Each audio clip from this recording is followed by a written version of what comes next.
It's that time of year when marathon events start coming thick and fast, and even with the best preparation and training plan, you're likely to have a few last-minute questions ahead of your race. So I have collated some of the more common ones as well as a few unique issues that runners have ahead of a marathon, and I'm going to do my best to answer them here. Right, let's jump in with a couple of training-related questions. We've got this one from Decide Your Change 1. Which 3 main sessions per week for training? And then from Bombell Beb, what interval training is most effective? Well, I can actually answer both of these in one because one of your key sessions does need to be interval style of training. But ideally, say you've only got 3 sessions you can do, you need to make sure you prioritize a long run, a threshold style run, and something that involves some intervals. However, if you are only training 3 runs a week, you really do need to be backing that up with some cross training to make sure that you're getting the fitness and the strength that's going to be required to run the full marathon distance.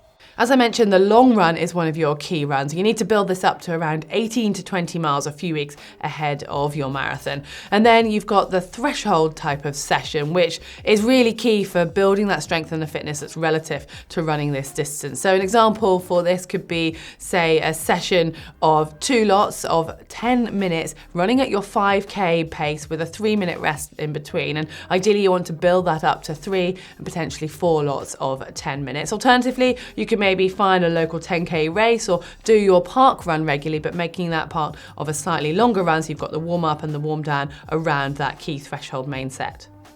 Finally, intervals. And yes, that threshold example does involve some style of intervals, but here you want to really be focusing on a bit more speed and or strength. So you could say, for example, choose a hill session, which is really great for working that strength. So find a hill that you can run up for about 2 minutes, and then you want to run up it hard and use the recovery as the jog back down. And repeat it 5 times, but you want to aim to be building that up to 10. A couple questions here looking at the distance that you want to be running. So we've got one from Runner's Passion 22. What's the maximum weekly mileage for the first marathon? Pedro 71. What should the longest run be? That's quite a common question. And then also from Chris the Bee, what maximum distance should you run for a marathon? Well, I've already touched on the long run slightly earlier, but it does obviously depend on what running background you're coming from, but also what else you're doing around your run training. So maybe if you're still a triathlete and you're trying to fit in bike and swim, then you don't need to worry about doing quite as much running. But for the long run, really cap that at 22 miles. As if you start to go much over that, you'll actually find that you're going to take longer to recover from it, and therefore you're going to be detrimenting the other training that you could be doing. As for the weekly total, especially if it's your first marathon, you really want to focus on consistency and building it up slowly, as that is worth far more in the long run. And then when it comes to the actual sessions, if you focus on doing your 2 or 3 key sessions and trying to build in some steady and recovery runs around that, but just always make sure you still include at least 1 rest day.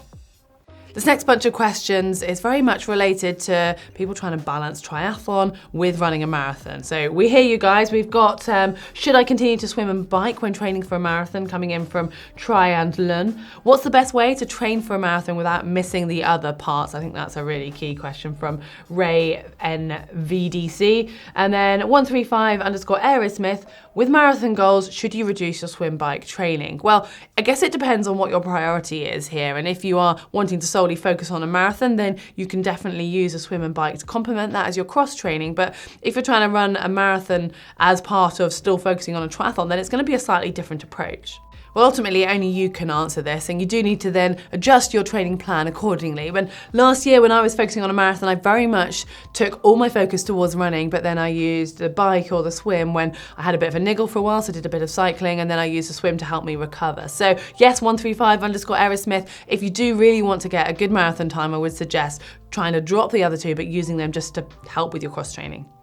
Right now we're looking a little bit more towards the strength side of training with a question from Seri Hurst. What strength should you do alongside running? And also Mr. Reynolds saying how to deal with sore calves. Well, strength and conditioning training really is a key part of marathon training, which often gets overlooked. But if you get that right, then it'll actually help you to stay injury free and therefore keep your training far more consistent, which is probably the biggest challenge when you're training for this sort of distance. And I know it is easy to forget your strength and conditioning when you're really tired and you're just desperately trying to get all those those miles in. But if you can prioritize doing at least 2, but potentially 3 sessions per week, it will make a difference. Trust me, I've been there and I've learned the hard way. But that second half of the marathon, when you really start to get tired, you'll find that your form will be able to stay much better if you've done that really good core work.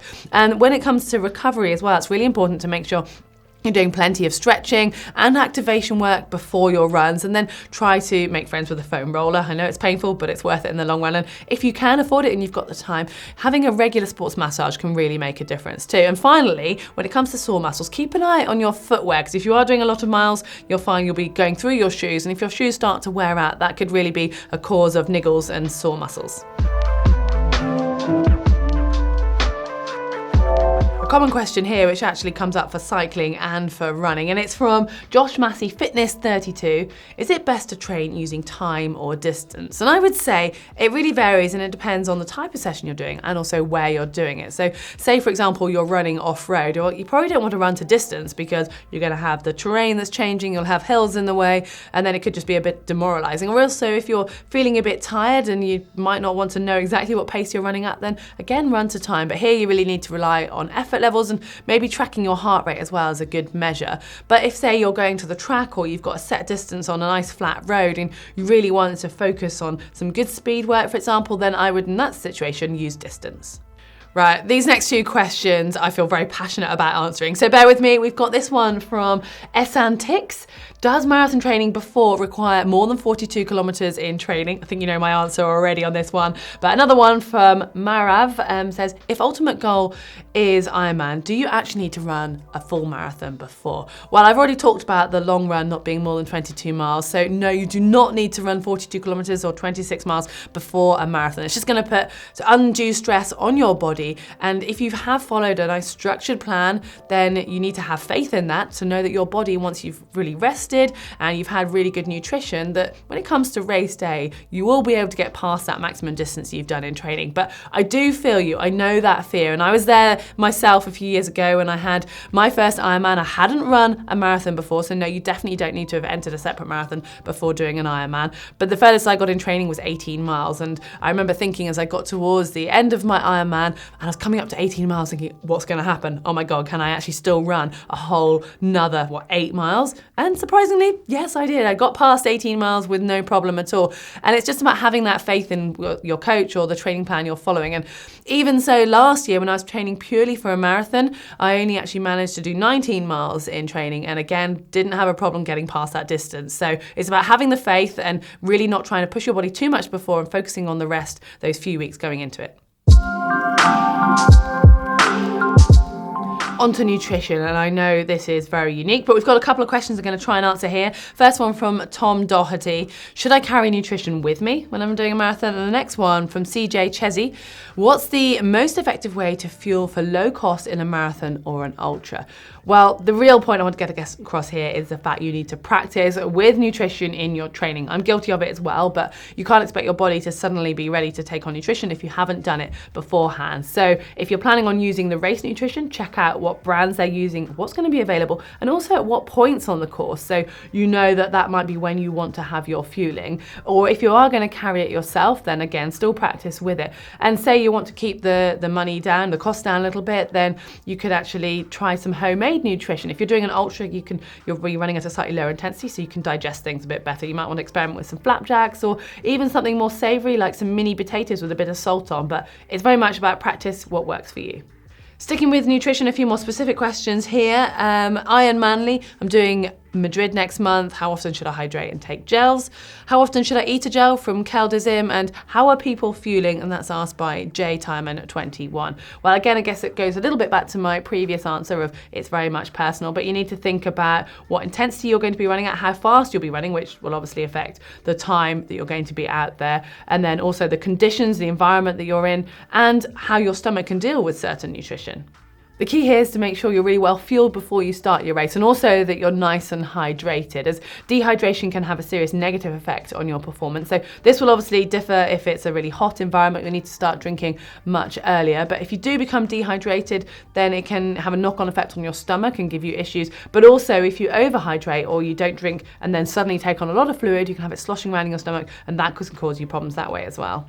When it comes to the fueling, you want to target trying to get 60 grams of carbohydrates in per hour. So that would be the equivalent of 3 gels an hour. So really 1 gel every 20 minutes, which I know that sounds quite a lot.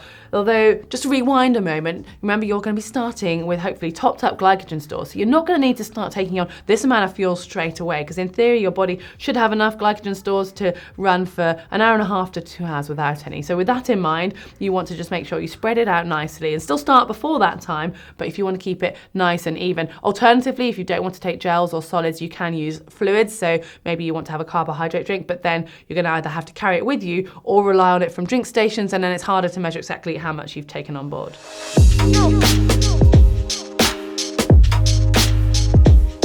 Sticking with gels, we've got a couple of questions here from Erwin Try 89. The best way to store gels and how to carry your race nutrition from the Tweed Cyclist. Well, I guess first of all, you need to work out how long you're going to be running for. Say your marathon's going to take you about 5 hours. You're going to struggle to carry that amount of gels on your body, so you probably need to think of a different way. If you are going to be just taking on a few, then maybe you can fit them in your pockets. I personally have used pockets myself. I've even put one sort of in my sports bra. So you've got some options, but it's a good thing to experiment. And I'm still trying to work it out myself, to be honest.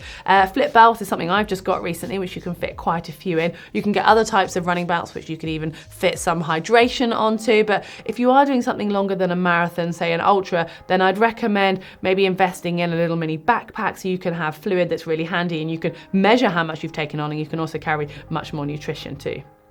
Let's move on to pacing. We've got this question in from Inaway. What is a good target time for your first marathon? And my goodness, that is such a personal topic, but quite often people will have a nice round number. So a good target is 5 hours, 4 hours, maybe 3.5, maybe 3. And you'll find that there's quite often pacers that are out there to help for those target times. But the key is working out what you've been training for. You're not going to suddenly be able to do anything miraculous on race day, and then sticking to being consistent, concentrating on making sure you keep your nutrition up, and also to enjoy it. Sticking with this subject, we've got a question from Nachog J10.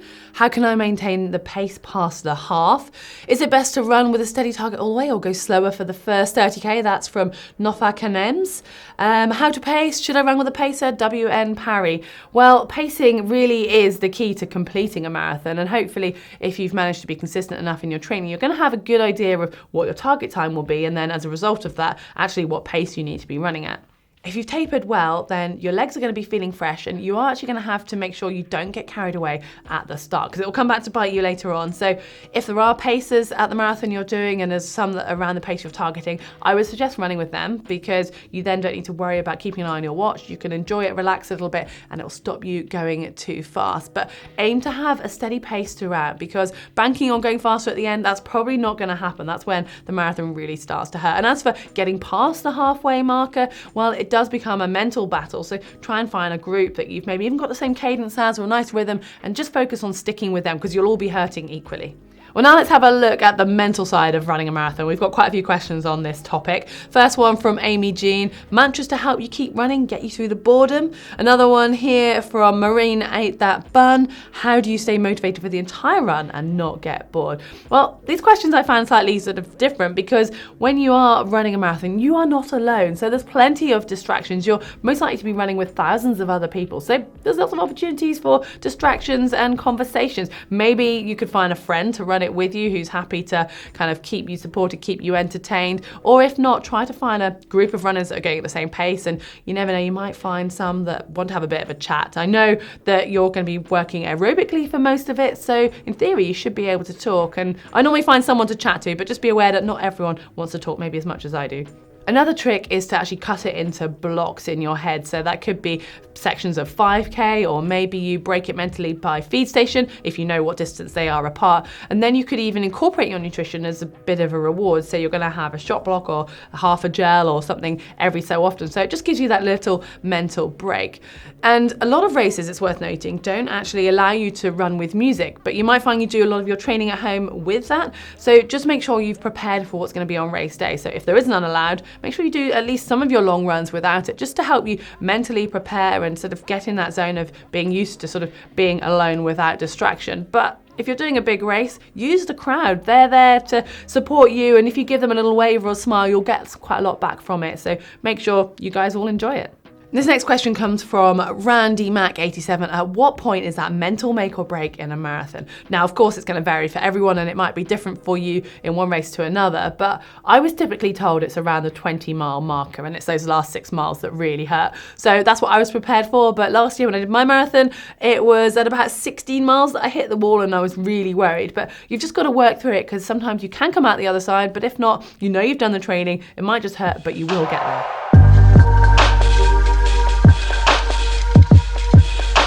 Right, you've run your marathon, so now it's time to focus on recovery. We've got a couple of questions here.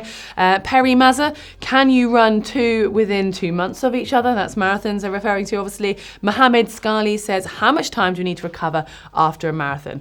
It is personal. It depends how hard you ran that marathon, whether you had any issues during it, if you've got any injuries, but also how conditioned you were beforehand and what you're actually got planned in the few weeks coming after it. To optimize recovery, you want plenty of sleep and good nutrition. Yes, you might want to have a nice reward meal afterwards, but beyond that, you need to think that your body still needs really good nutrition to help it with that repair process and plenty of rest. So take the first few days super easy. Don't really plan any exercise, maybe maximum just a bit of a walk or a float in a pool. And then the second half of the week, you can start to do some really gentle exercise, but make sure you keep it gentle. And as for having 2 marathons within 2 months, it is completely doable, but you've got to make sure that you give yourself plenty of time to recover, because 10 days afterwards, you might really feel great and want to start jumping back into training, but it can come back to bite you, say 5 weeks down the line when it's a little bit too late, you've done the damage. So make sure you prolong that recovery, you've done the hard work already, and give yourself at least 2 weeks of super easy and build back gradually, making sure to listen to your body all the way, and you should be fine in 2 months' time. Well, I've got one question to round it all up that comes from Fanatry, who asks, what time can we run a marathon here at GTN? Well, we haven't actually done that many standalone marathons outside of Ironman. Fraser's done a couple and looked up his results, and he's actually done a 2:49 at Stirling. I think that was back in 2017. As for Mark, he's only ever done one standalone marathon, but it wasn't official. It was actually part of the GTN Lanzarote Ironman course record challenge. And I think it's fair to say that he found it quite hard. I would recommend going to check out that video if you want to see how Mark got on. And I did my first standalone marathon last year, and I did manage to sneak just under that 3-hour barrier. I got a 2:59.52, but it was very much as a result of thanking Fraser, because he paced me all the way and just got me to sneak in under that barrier. So I know a marathon is a big thing. I really appreciate all of your questions around this topic, and hopefully if you guys have still got anything that's really burning, you can let us know in the comment section below and I'll do my best to answer it. But I think that leads me to say good luck in your race if you've got one coming up, and let us know how it goes. And whilst you're at it, give us a like and a follow at GTN.